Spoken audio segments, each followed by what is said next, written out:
दोस्तों आज हम बात करने वाले हैं पेनी स्टॉक्स के बारे में। ये ऐसे स्टॉक्स होते हैं जो 2 रुपए से ग्रो होकर 2000 रुपए के भी हो सकते हैं। मतलब बहुत कम इन्वेस्टमेंट पे आपको ज़्यादा प्रॉफिट दे सकते हैं। और इसके साथ में हम स्टॉक मार्केट के कुछ इंपॉर्टेंट कॉन्सेप्ट भी सीखेंगे, जैसे स्टॉक स्प्लिट्स, मार्केट कैप और कंपनी का शेयर प्राइस बढ़ता या गिरता कैसे है। तो अगर आपने ये वीडियो एंड तक देख लिया तो ये एक वीडियो बहुत लोगों के लिए आई ओपनर होने वाला है। तो दोस्तों आप लोगों ने राकेश झुंझुनवाला का नाम तो सुना ही होगा, जिसने इन्वेस्टिंग के जरिए काफ़ी वेल्थ क्रिएट की है। और ये भी सुना होगा कि उसने अपनी लाइफ का सबसे बड़ा इन्वेस्टमेंट टाइटन कंपनी में किया है। उसने इस कंपनी में 2003 में इन्वेस्ट किया था, जब इस कंपनी का स्टॉक प्राइस 3 रुपीज़ का था और आज इसका एक स्टॉक 1500 रुपये का मिल रहा है। तो ये इन्वेस्टमेंट अभी तक 500 गुना ऊपर जा चुका है, जैसा आप इस चार्ट में देख सकते हो। और आपको ऐसी बहुत सारी कहानी सुनने मिलती होगी कि अगर आप किसी कंपनी में सिर्फ कुछ हज़ार रुपये इन्वेस्ट करते जब उस कंपनी का स्टॉक प्राइस 2 रुपया या 5 रुपये का था, जैसे टाइटन कंपनी में, तो आपने उससे काफ़ी बड़ी वेल्थ क्रिएट कर ली होती। लेकिन प्रॉब्लम ये है कि हम ऐसे स्टॉक्स ढूंढे कैसे, क्योंकि स्टॉक मार्केट में जो अच्छी कंपनीज हैं उन सारी कंपनीज के शेयर्स अब 1000 रुपीज़ के ऊपर होते हैं। तो क्या हम इन्वेस्टिंग में लेट हो गए? इनफैक्ट एक व्यूअर ने कमेंट में ये भी कहा कि सर आप जो भी स्टॉक्स के नाम लेते हो वो तो 1000 रुपीज़ के ऊपर होते। Sometimes I feel we are late. तो दोस्तों आज की वीडियो में मैं आप लोगों को यही इन्वेस्टिंग का सीक्रेट बताने वाला हूँ कि कैसे आप स्टॉक मार्केट के जरिए एक्चुअल वेल्थ क्रिएट कर सकते हो। तो सबसे पहले हम ये समझते हैं कि ये पेनी स्टॉक्स होते क्या है।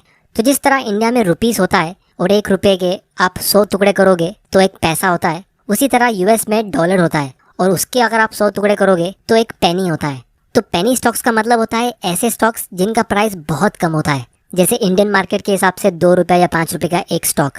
और कुछ स्टॉक्स तो ऐसे भी होते हैं जिनका प्राइस 1 रुपये से भी कम होता है, जैसे ये कंपनी का एक स्टॉक हमें 20 पैसे में मिल रहा है। तो अगर आप इस कंपनी में 20,000 रुपये इन्वेस्ट करोगे तो आपको इस कंपनी का टोटल 1 लाख शेयर्स मिलेगा। लेकिन प्रॉब्लम ये है कि हमें पता नहीं ये कंपनी का स्टॉक फ्यूचर में परफॉर्म कैसा करेगा और ये कंपनी कितने रेट से ग्रो हो सकती है। लेकिन फिर भी लोग ऐसे स्टॉक्स में इन्वेस्ट करते हैं।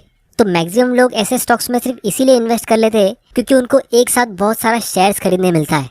क्योंकि अगर आप कोई अच्छी क्वालिटी कंपनी सिलेक्ट करते हो, जैसे नेस्ले इंडिया जिसका एक शेयर 17,000 रुपये का है, और अगर आपको 20,000 रुपये इन्वेस्ट करना है तो आप इसका सिर्फ एक ही शेयर खरीद पाओगे। और इसमें तो कुछ मज़ा आएगा ही नहीं, क्योंकि एक शेयर से आपकी वेल्थ कैसे क्रिएट होगी। और बहुत लोग ये भी सोचते हैं कि ये स्टॉक ऑलरेडी बहुत महंगा हो गया है, तो अब ये और कितना ऊपर जा सकता है। तो इस वजह से बहुत सारे बिगिनर्स पेनी स्टॉक चुन लेते हैं, क्योंकि उसमें उनको लगता है कि उनका बहुत बड़ा प्रॉफिट हो सकता है। लेकिन आज मैं आप लोगों को एक बहुत ही इंटरेस्टिंग चीज़ बताता हूँ जो आप लोगों ने शायद कभी नहीं सुनी होगी। तो वीडियो के स्टार्ट में जो मैंने राकेश झुंझुनवाला का टाइटन कंपनी का एग्जांपल लिया था, जिसमें उसने 2003 में इन्वेस्ट किया था, एक्चुअली में उस कंपनी का शेयर 2003 में 3 रुपये का नहीं था। उसका एक्चुअल प्राइस 60 या 70 रुपीज़ के आसपास था, जैसा कि आप इस कंपनी की एनुअल रिपोर्ट में खुद देख सकते हो।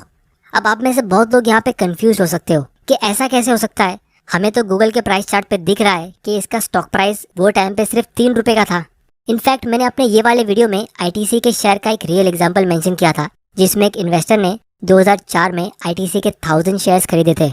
तो मैंने कहा था कि आईटीसी का एक शेयर वो टाइम पे 1000 रुपीज़ के आसपास मिल रहा था। लेकिन अगर आप इसका भी प्राइस चार्ट चेक करोगे तो आप देख सकते हो इसका प्राइस वो टाइम पे 20-25 रुपये के आसपास था। तो इसीलिए बहुत सारे लोगों ने मुझे कमेंट करके भी कहा था कि सर हम इसका लाइव चार्ट देख सकते हैं, हमें तो इसका प्राइस कुछ और ही दिख रहा है। इनफैक्ट आईटीसी का शेयर प्राइस 1000 रुपीज़ का तो कभी हुआ ही नहीं है। तो दोस्तों इसकी वजह यह है कि कंपनी अपने शेयर्स को स्प्लिट कर देती है, जिसको हम स्टॉक स्प्लिट कहते हैं। अब इसमें होता यह है कि कंपनी अपने शेयर्स को कुछ हिस्सों में ब्रेक कर देती है। इसको हम थोड़ी देर में बहुत ही डिटेल में समझने वाले हैं। लेकिन उससे पहले हम ये समझने की कोशिश करते हैं कि कंपनी ऐसा करती क्यों है और ये हमारे लिए इतना इम्पोर्टेंट क्यों है। तो कंपनी स्टॉक स्प्लिट इसलिए करती है क्योंकि वो चाहती है कि जनरल पब्लिक उनके शेयर्स में इन्वेस्ट करे। क्योंकि अगर कोई कंपनी का स्टॉक बहुत ज़्यादा महंगा हो जाएगा, जैसे लाखों रुपए का, तो जिन लोगों के पास सिर्फ कुछ हज़ार रुपये है इन्वेस्ट करने के लिए, वो तो उसमें इन्वेस्ट कर ही नहीं पाएंगे। जैसे अगर आप वॉरेन बफे की कंपनी बर्कशायर हैथवे का एग्जांपल देखो तो इसका एक शेयर का प्राइस फिलहाल 4,35,000 यूएस डॉलर्स है। मतलब एक शेयर इंडियन रुपीज़ के हिसाब से ऑलमोस्ट 3 करोड़ रुपयों का है। तो वॉरेन बफे ने अपनी कंपनी के शेयर्स को कभी स्प्लिट किया ही नहीं है, क्योंकि यूएसए में फ्रैक्शनल शेयर्स बाय करने का ऑप्शन होता है, जिसका मतलब ये है कि आप किसी कंपनी में $1 भी इन्वेस्ट कर सकते हो, भले ही उसका शेयर प्राइस कितना भी महंगा हो। तो अगर आपको बर्कशायर हैथवे में $1 इन्वेस्ट करना है तो आपको उस कंपनी का एक शेयर का 0.00 समथिंग हिस्सा मिलेगा। तो इसीलिए वॉरेन बफे ने अपने स्टॉक्स का कभी स्प्लिट किया ही नहीं है, क्योंकि उससे उनको कुछ फ़ायदा होता ही नहीं है।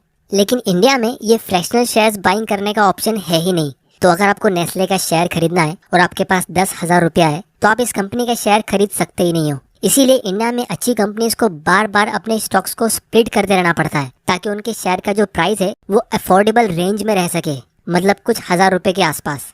अब ये स्टॉक स्प्लिट काम कैसे करता है, इसका हम एक सिंपल एग्जांपल देखते हैं। इमेजिन करो एक छोटी सी कंपनी है जिसने सिर्फ 100 शेयर्स लोगों में इश्यू करके रखे, मतलब इसके 100 शेयर्स आउटस्टैंडिंग है और उसके हर एक शेयर का प्राइस 1000 रुपीज है। तो इस हिसाब से इस कंपनी के सारे शेयर्स खरीदने के लिए, मतलब कंपनी को पूरा खरीदने के लिए आपको 1 लाख रुपया पे करना पड़ेगा, क्योंकि आप 1000 रुपये से सारे शेयर्स मतलब 100 शेयर्स खरीद लोगे तो वो होता है 1 लाख रुपए का इन्वेस्टमेंट।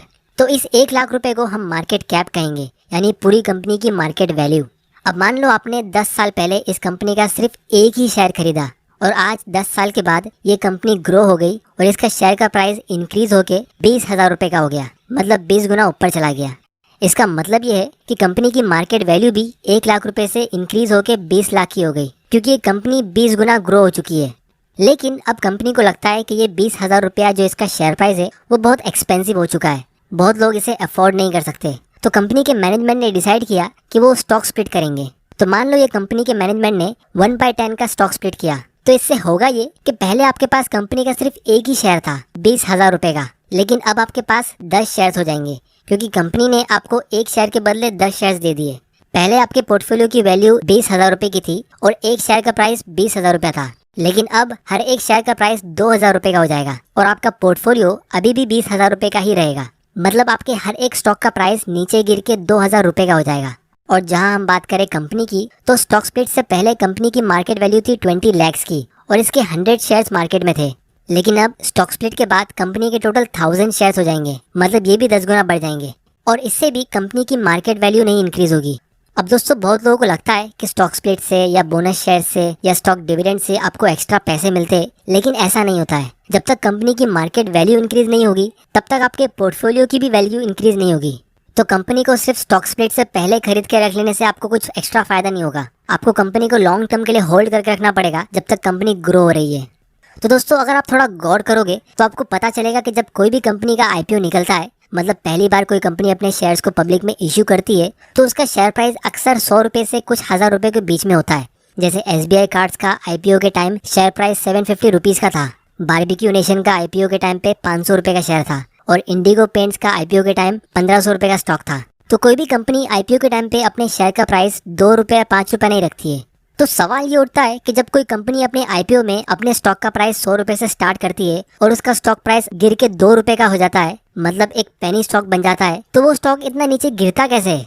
क्योंकि मार्केट क्रैश में भी स्टॉक मार्केट ज्यादा से ज्यादा 50, 60 या 70% नीचे गिरता है। फिर चाहे रिसेशन आ जाए या कोविड-19 आ जाए या वर्ल्ड वॉर हो जाए, मार्केट हमेशा 50-60% ही गिरते।